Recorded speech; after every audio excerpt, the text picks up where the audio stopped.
Hi friends, today we are going to look at the poem Still I Rise by Maya Angelou. Maya Angelou was born Margaret Annie Johnson. She was born on April 4, 1928 and she died 28 May 2014. She was an American poet, singer, memoirist and civil rights activist. She published 7 autobiographies, 3 books of essays, several books of poetry, and is credited with a list of plays, movies, and television shows spanning over 50 honorary degrees. Angelo is best known for her series of 7 autobiographies, which focus on her childhood and early adult experiences. The first, I Know Why the Caged Bird Sings, in 1969, tells of her life up to the age of 17 and brought her international recognition and acclaim. Still I Rise is one of Maya Angelou's most celebrated poems, originally published in 1978 in Angelou's third volumes of verse. And Still I Rise, it shares its title with a play she wrote in 1976 and was written during a highly prolific time in the author's career.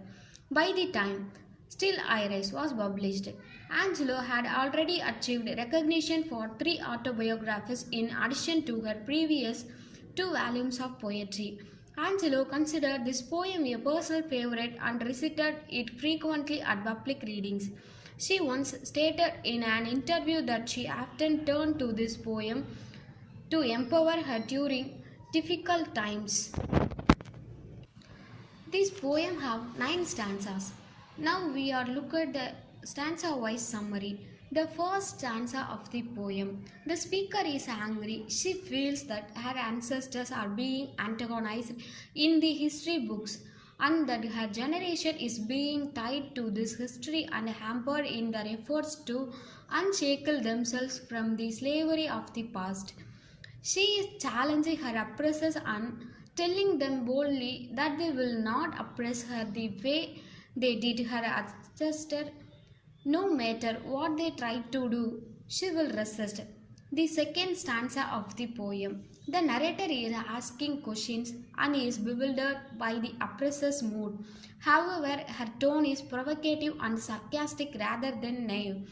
She knows exactly why her oppressor is gloomy, even she if is inquiring about it. She is mocking the object of the poem by highlighting how her empowered walk must be depressing for him. She is not weighed down by his oppression at all. She is elated to be the sassy woman. She is and will start before him with pride. The third stanza of the poem. The speaker compares herself to timeless natural elements, suggesting that her strength is as predictable and eternal as the moons, suns, and tides. No one should question whether she can conquer obstacles. She always will, just as the sun and the moon rise on the tides of the ocean ebb and flow. In the same way that people rise their hopes for good things in life, she will also rise. The speaker is unstoppable and her courage and determination are as inevitable as the passage of time marked by the motions of natural elements. The fourth stanza of the poem. In this stanza, the poet asks what her oppressors wish to happen. The tone is somber. She asks if they would enjoy seeing her as a broken spirit, her head weighed down by sadness and pain, and her eyes lowered as if she must not look at her oppressor directly. The stanza paints a devastating image of a desperate person with shoulders hunched and a body weakened from cries that come from a tortured soul. The fifth stanza of the poem. The tone is open, poem picks up again as the speaker reverts to a confident and proud attitude. The speaker once again provokes the oppressors in a sarcastic tone, describing his discontent on seeing her and fellow black people defined and proud of their identities. The speaker makes a references to wealth yet again, this time referring to the way in which she lost. She is full of joy as if she had gold mines in her own backyard. The sixth stanza of the poem. In this stanza, the speaker outlines different actions that her oppressors might take. They are all metaphors for violent behavior conveyed through the ways in which a person might look at or speak to another person. The tone is confrontation and direct, addressing the you repeatedly, regardless of any actions the oppressor may take. The speaker still rises above it all at the end. The seventh stanza of the poem. This stanza addresses the speaker's gender, providing the strongest evidence that she is indeed female. The provocative tone illustrates the speaker as sensual creature offering a deeply sexual connotation for the first time in the poem. The image of wealth in courtyard again, depicting a free, powerful female who dances as if she had diamonds between her thighs. Stanza 8. The matter of the poem shifts in this stanza, as does the way in which it is written. This stanza does not interrogate the oppressor, instead, talking a calmer tone that sounds like a prayer or a meditation.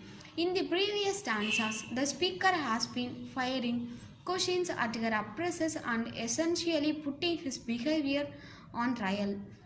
In this stanza, the speaker appears to calm down and stir up the energy and faith needed to move forward in life past the pain to which she has been referring throughout the poem. She is a black ocean of strength, withstanding the tides that would otherwise knock her down.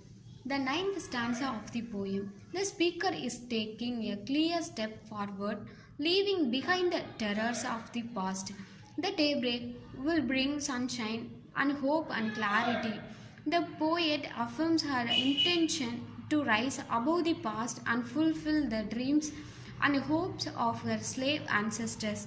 Their pain and sufferings drives her to meet her full potential in life, which they were unable to do themselves. The speaker has every intention of writing each chapter of her life and not letting oppressors write that history for her.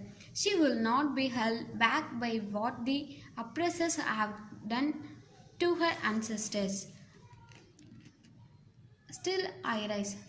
The one of the central theme in this poem is that of oppression. The poet speaks of the legacy of oppression, making references to the sufferings of black people. Throughout history, she condemns the oppressors, ostensibly white peoples with what? Thank you, friends.